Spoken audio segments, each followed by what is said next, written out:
Good morning dear students, welcome back. आज हम लोग एक्सपेरिमेंट करने जा रहे हैं refractive index of liquid by using convex lens and plane mirror. अब देखिए, कहने के लिए सीबीएसई सिलेबस में कॉम्बिनेशन ऑफ लेंस मिरर नहीं है, बिल्कुल नहीं है, ठीक है, मान लिया। तो आपको फाइनल एग्जामिनेशन में थ्योरेटिकल हो सकता है क्वेश्चन कोई ना मिले, लेकिन अगर मिल जाता है कॉम्बिनेशन ऑफ लेंस मिरर पे तो आप डिनाई नहीं कर सकते। आप ये नहीं कह सकते कि साहब हमारे सिलेबस में नहीं था। वो सीधे कहेगा कि जो 30 मार्क्स का प्रैक्टिकल है वहां तो हमने प्रैक्टिकल आपकी लिस्ट में लगा रखा है। तो बच्चों, मैं पहले भी आपको बता चुका हूं, जो अच्छे स्कोर वाले स्टूडेंट हैं जिनको 70 आउट ऑफ 70 चाहिए, 65 ऑनवर्ड चाहिए आउट ऑफ 70, उनके लिए सिलेबस डिलीट और ये सब कुछ नहीं होता, सब बेकार की बात है, बेईमानी है। उनको सारा ही पढ़ना है। फिर उसके बाद कॉम्पिटिटिव एग्जाम्स आते हैं।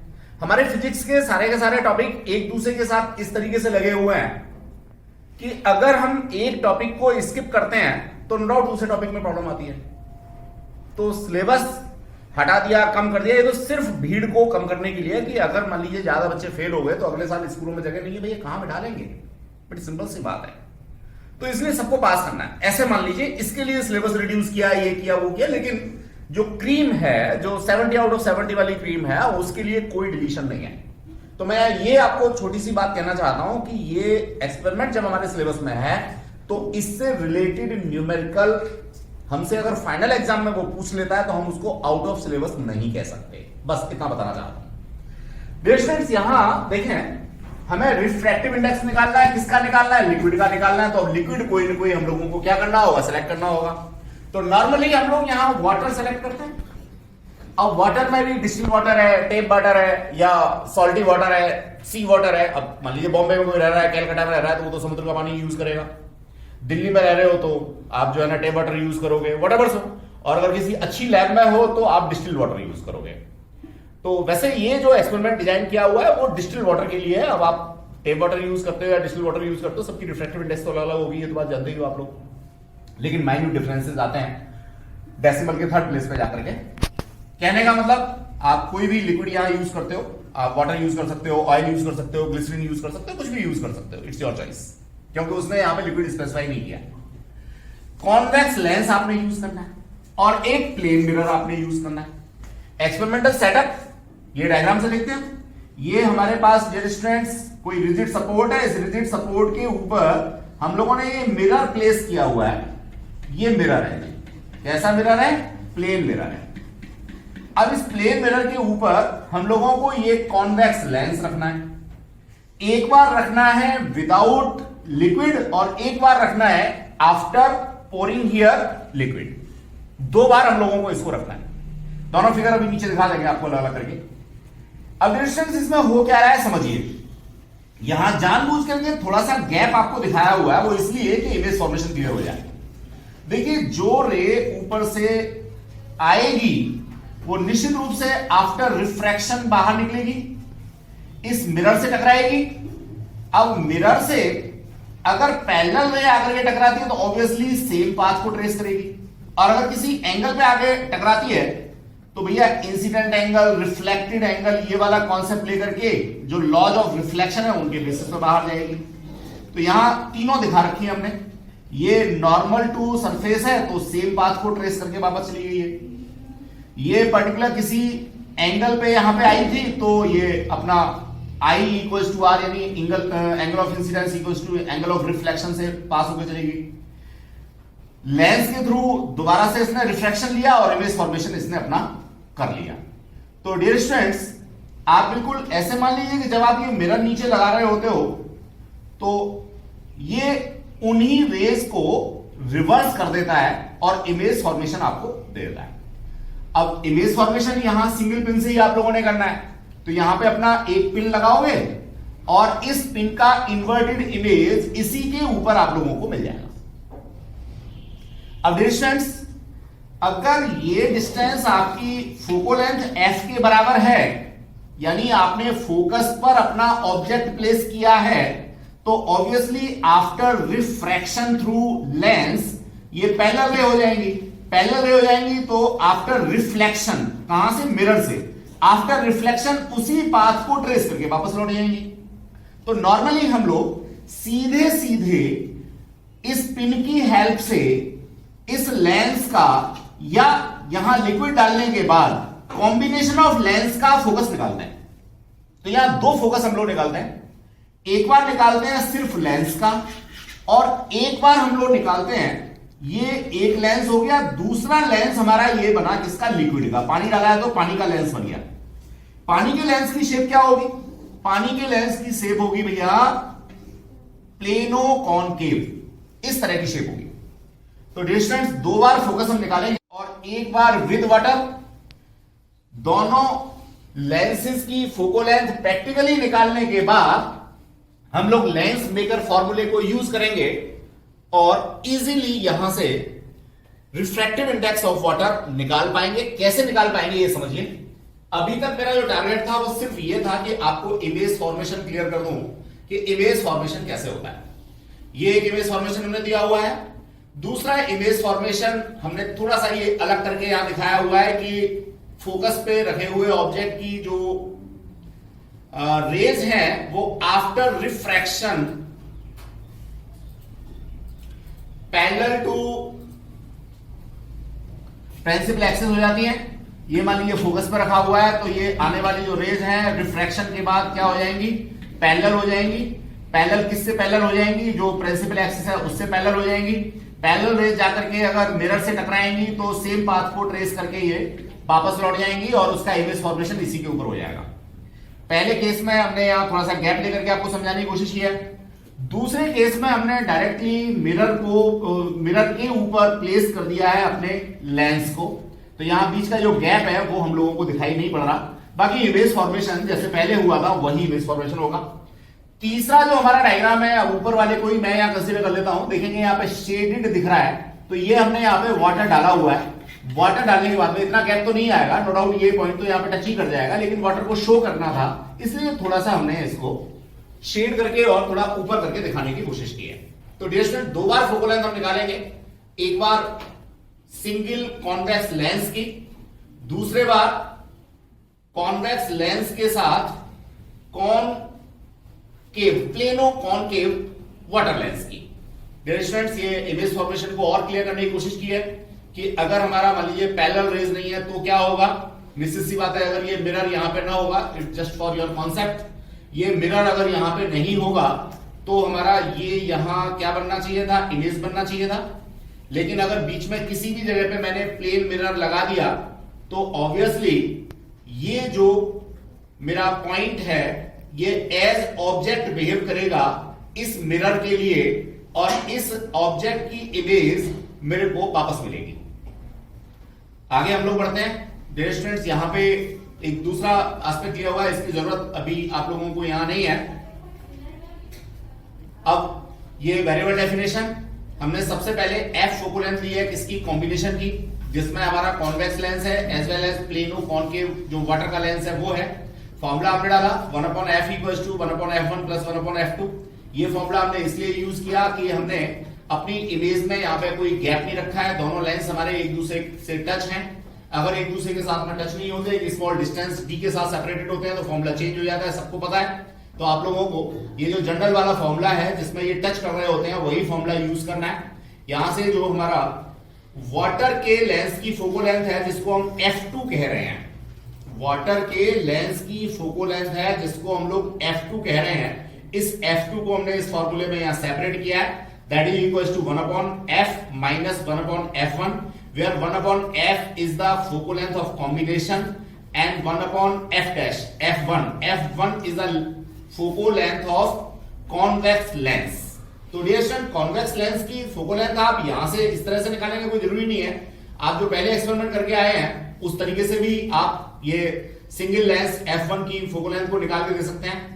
अब dear student radius of curvature की बात मैं यहाँ पे बताना चाहूंगा। देखिए रेडियस ऑफ कर्वेचर किस तरीके से हमारी वेरी करती है, किस तरीके से हम लोगों को मेजर करना है, जरा देखते हैं। मैं इस फिगर को नो डाउट जनरल फिगर की तरह से ट्रीट करता हूं। मान लीजिए मैंने फोकस पे यहाँ पे पॉइंट रखा, ऑब्वियसली ये मेरा ऑब्जेक्ट अगर है तो ये वाला रेडियस मेरा रेडियस ऑफ कर्वेचर 1 होगा और ये वाला रेडियस ऑफ कर्वेचर 2 होगा। पिछले एक्सपेरिमेंट्स में हम लोग इस बात को एक्सप्लेन कर चुके हैं। अब अगर मान लीजिए मैं यहां पे वाटर फिल कर देता हूं, तो ये वाटर का प्लेनो कॉनकेव लेंस बन गया। अब अगर वाटर के प्लेनो कॉन्वेक्स लेंस की बात करता हूं, तो वाटर का जो लेंस है उसकी पहली रेडियस ऑफ कर्वेचर ये वाली होगी जो R2 के बराबर ही होगी, और दूसरी रेडियस ऑफ कर्वेचर जो होगी जिसको मैं R1 कह रहा हूं ये इंफिनिटी होगी क्योंकि प्लेन है। तो डियर स्टूडेंट्स, जो मेरा वाटर का लेंस बन रहा है वो कुछ इस तरीके से बन रहा है। मैं यहां थोड़ा और बड़ा करके आपको बना दे रहा हूं। यहां पे ऑब्जेक्ट प्लेस है, तो ऑब्वियसली ये वाली रेडियस ऑफ कर्वेचर R1 होगी वाटर के लिए, और ये वाली जो रेडियस ऑफ कर्वेचर है ये R2 होगी किसके लिए, इंफिनिटी। तो डियर स्टूडेंट्स, ये कॉन्सेप्ट है। अब ये जो R1 है, नो डाउट वो मेरी जो पहला लेंस था उसकी R2 के बराबर है। तो पहले लेंस की जो फोकल लेंथ थी जिसको मैंने स्मॉल f1 कहा है, उसके लिए मैं यहां क्या डालता हूं, लेंस मेकर फॉर्मूला डालता हूं। तो 1/f equals to mu minus 1/r1 minus 1/r2। अब इस फॉर्मूले को देख रहे होंगे तो ये जनरल फॉर्मूला है, it is not for convex और नॉट फॉर कॉनकेव। अगर मैं इसे कॉन्वेक्स के लिए कन्वर्ट करता हूं तो ये मेरा यहाँ पे प्लस हो गया। Even that equi convex lens था तो R1 R2 दोनों मेरे मैग्नीट्यूड में सेम होंगे, तो यहां से मैं 2/r2 निकाल सकता हूं। इसे मैं 2/r2 कहूं या R1 कहूं, डजंट मैटर। मुझे यहां पे क्या चाहिए था, R2 चाहिए था। अब R2 यानी जो मेरे पास लेंस है कांच वाला, उसकी रेडियस ऑफ कर्वेचर मैंने निकाल के दे दी यहां से, ये वाली जो 2/r2 आई है। अब ये 2/r2 मेरा सेम रहेगा किसके लिए, वाटर के लेंस के लिए। इसी फॉर्मूले को मैं फर्दर यूज करना चाहूंगा किसके लिए, 1/f2 के लिए। तो 1/f2 equals to mu minus 1, साथ में क्या हो जाएगा, ये हो जाएगा मेरे पास 1/r1 minus 1/r2 general formula.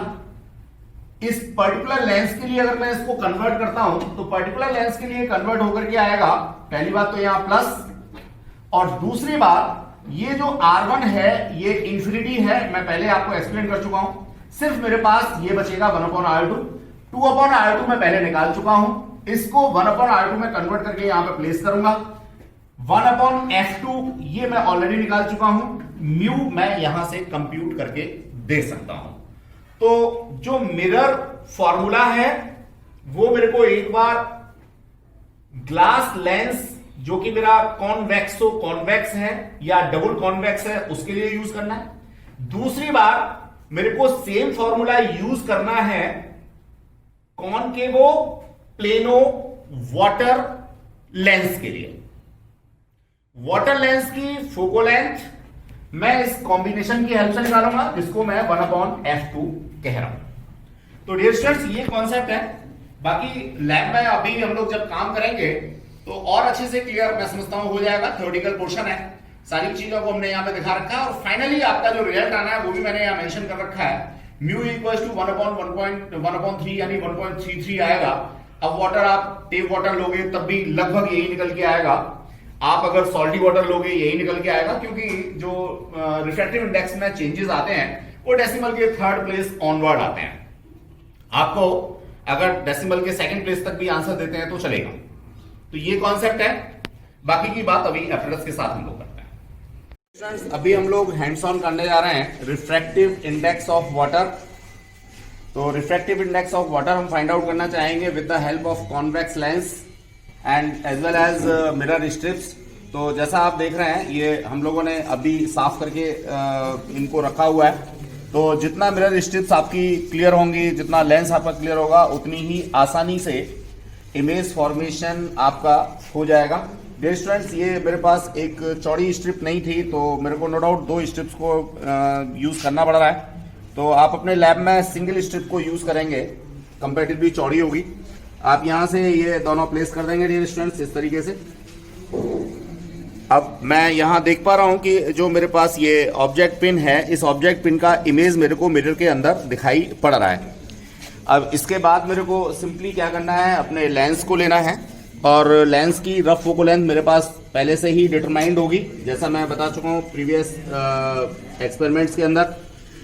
इसके बाद डियर स्टूडेंट्स, ये जो मेरे पास ऑब्जेक्ट पिन है, इस ऑब्जेक्ट पिन को मैं थोड़ा ऊपर नीचे करूंगा, और अगर ज़रूरत होगी तो इसको आगे पीछे भी कर लूंगा, जिससे कि ऑब्जेक्ट पिन और इमेज पिन दोनों की टिप आपस में मेरे को दिखाई जाए।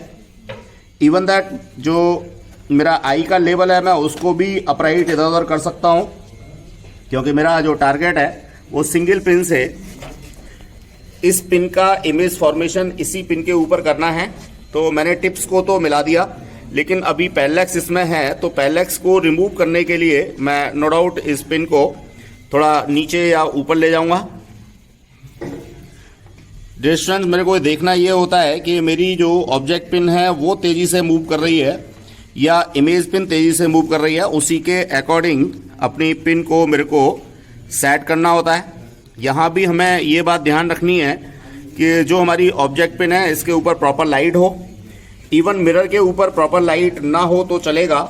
इवन मैं तो यही कहूँगा कि मिरर के ऊपर प्रॉपर लाइट नहीं होनी चाहिए, लेकिन जो मेरी ऑब्जेक्ट पिन है इसके ऊपर वो भी नीचे की साइड में लाइट प्रॉपर होनी चाहिए। अभी पैरेलैक्स रिमूव नहीं हो पाया तो मैं इसको अभी अगेन एडजस्ट ही करता हूँ। बहुत ज़्यादा देर नहीं लगती, ज़्यादा से ज़्यादा 2 मिनट लगेंगी आपको। एक बार अगर आप हैंड्स ऑन कर लेंगे, अपने आप से रीडिंग ले लेंगे तो बड़ी आसानी से जल्दी ही हो जाएगा। बस अब पैरेलैक्स रिमूव होने ही वाला है, just exactly near to. Dear students, ये पैरेलैक्स रिमूव हो गया। अब मैं यहाँ देख पा रहा हूँ कि जो मेरी ऑब्जेक्ट पिन है उसका इमेज उसी के ऊपर जस्ट लाइक इस तरीके से फॉर्म होता है। जब मैं सिंगल आई से लेफ्ट राइट करता हूँ तो ये दोनों साथ साथ इस तरह से चलते हैं। एपरेटस में है कुछ नहीं, लेकिन सेंसिटिव जरूर है, अगर थोड़ा सा भी हिलेगा तो ये प्रॉब्लमेटिक होगा। डियर स्टूडेंट्स, एग्जैक्टली ये फोकल लेंथ मेरे को मिल रही है, तो मैं जो भी मेरी मिरर स्ट्रिप्स हैं उनके साथ में ये हाइट लेवल इसका स्टील स्केल की हेल्प से पता करूंगा। तो ये स्टील स्केल मैंने इसके साथ में इस तरह से प्लेस किया, तो मैं यहाँ देख पा रहा हूँ कि इट इज अराउंड 21 सेंटीमीटर। अब डियर स्टूडेंट, 21 सेंटीमीटर जो डिस्टेंस मेरे को फोकल लेंथ मिल रहा है वो निश्चित रूप से इस लेंस का मिल रहा है, लेकिन इसमें थोड़ा सा अभी गड़बड़ है, क्योंकि जो डिस्टेंसेज हैं वो मेरे को लेंस के ऑप्टिकल सेंटर से मेजर करनी है। तो मैं यहाँ से 2 रीडिंग ले सकता हूँ, एक लेंस के ऊपर प्लेस करके ये रीडिंग ले लूंगा और एक जस्ट इस लेंस के नीचे रख करके ये रीडिंग ले लूंगा, और दोनों रीडिंग्स का मीन निकाल। तो मेरी जो रीडिंग है ऑब्वियसली वो ऑप्टिकल सेंटर से ही आ जाएगी। अब इसके बाद मुझे इसमें एक वाटर लेंस बनाना है। एक पानी बोतल ले। तो वाटर लेंस बनाने के लिए मुझे क्या करना होगा, बड़ा सिंपल सा, मैं यहाँ डिस्टिल वाटर यूज करना पसंद करूंगा। ये मैंने डिस्टिल वाटर लिया और इस लेंस को अपनी पोजीशन से बस थोड़ा सा हटाऊंगा और नो डाउट यहाँ पे पानी डालूंगा। अब चूंकि ये बीच में से मेरा जो मिरर स्ट्रिप है वो टूटा हुआ है, तो इट में भी थोड़ा सा आपको प्रॉब्लम हो। तो बन तो गया लेकिन प्रॉपर नहीं बना। तो हम लोग अगर सिंगल स्ट्रिप यूज करेंगे तो नो डाउट प्रॉपर बनेगा। अभी अगर आप देखेंगे तो इसमें अलग से ही आपको दिखाई दे रहा है कि वाटर का एक प्लेनो कॉनकेव लेंस फॉर्म हो गया है। अब निश्चित सा जो फोकल लेंथ है वो हमारी यहाँ पे चेंज हो गई होगी, तो मुझे अपनी इस पिन को बस थोड़ा सा ही ऊपर नीचे शिफ्ट करके फर्दर क्या करना है, कॉम्बिनेशन ऑफ लेंस की फोकल लेंथ निकालनी है। तो डियर स्टूडेंट्स, ये मैंने यहाँ पे इसको थोड़ा सा शिफ्ट किया और पैरेलैक्स मेरा रिमूव हो गया। ध्यान रहे जैसे ही वाटर हम इस पे पोर करते हैं और हमारा कॉम्बिनेशन ऑफ लेंस बन जाता है, तो अपनी जो पिन है, ऑब्जेक्ट पिन है, इसको बहुत ज़्यादा शिफ्ट नहीं करना होता, माइन्यूट शिफ्ट करने से ही हमारा हो जाता है। तो इस तरह से कॉम्बिनेशन ऑफ लेंस की फोकल लेंथ आप बिल्कुल उसी तरह से फाइंड आउट करेंगे। नो डाउट जो डिस्टेंस है वो अगेन उसी तरीके से फाइंड आउट करेंगे। एक बार यहाँ ऊपर से फाइंड आउट करेंगे लाइक दैट, एक बार नीचे से फाइंड आउट करेंगे, दोनों का मीन ले लेंगे, तो आपको ये कॉम्बिनेशन ऑफ लेंस की फोकल लेंथ मिल जाएगी। बाकी का काम जो अभी मैं एक्सप्लेन करके चुका हूँ आपको फॉर्मूले के अंदर डालना है। 2 बार लेंस मेकर्स फॉर्मूले को यूज करना है। आप वाटर की रिफ्रैक्टिव इंडेक्स फाइंड आउट कर सकते हैं with the help of simple arrangements. Thanks a lot.